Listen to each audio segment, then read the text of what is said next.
The International Alliance for the Prevention of AIDS HIV Prevention Education Program Module 4, Prevention of HIV. Now that we've learned how HIV is transmitted, we can understand how best to prevent it. The two most important things in HIV prevention are testing and treatment.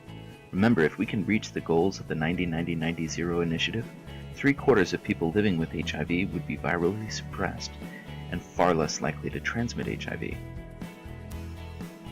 There are 3 ways that HIV medications have been developed to prevent HIV transmission.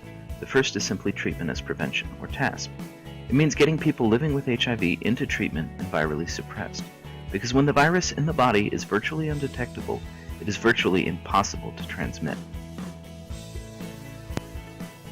Next, we have pre-exposure prophylaxis, or PrEP. PrEP is a daily medication for people that are HIV negative but may be exposed to HIV. Taking PrEP faithfully greatly reduces the chance of transmission in the event of exposure.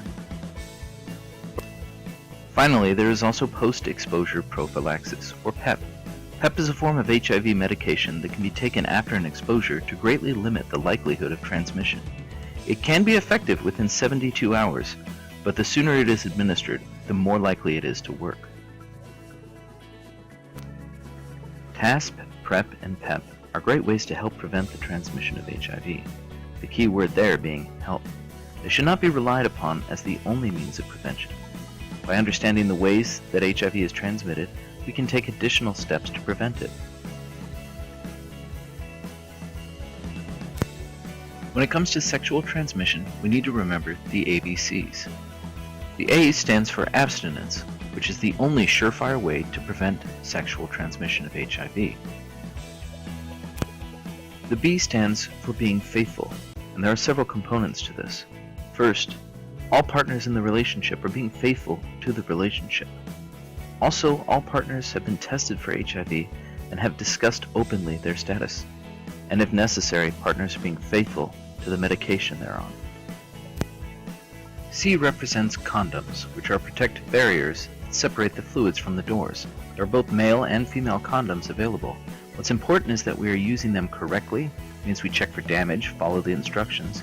We use them continuously and consistently. That means the whole time, every time. There is no magic bullet when it comes to HIV prevention.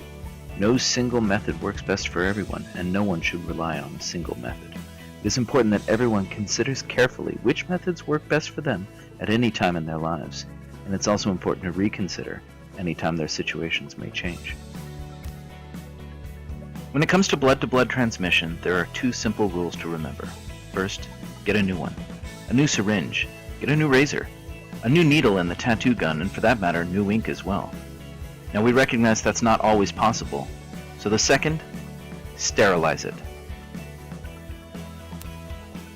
You can sterilize an instrument by boiling it in water for 30 minutes, heating it over a flame until it's red hot, or washing it with soap or bleach and rinsing it thoroughly.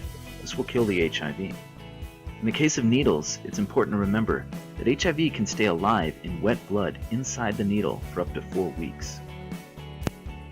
When an expecting mother is living with HIV but is unaware of her status, there is a 30% chance that she will pass it on to her baby. If she knows her status, however, and takes steps to prevent it, that number drops to less than 1%. Prevention of mother-to-child transmission is impossible without testing and treatment.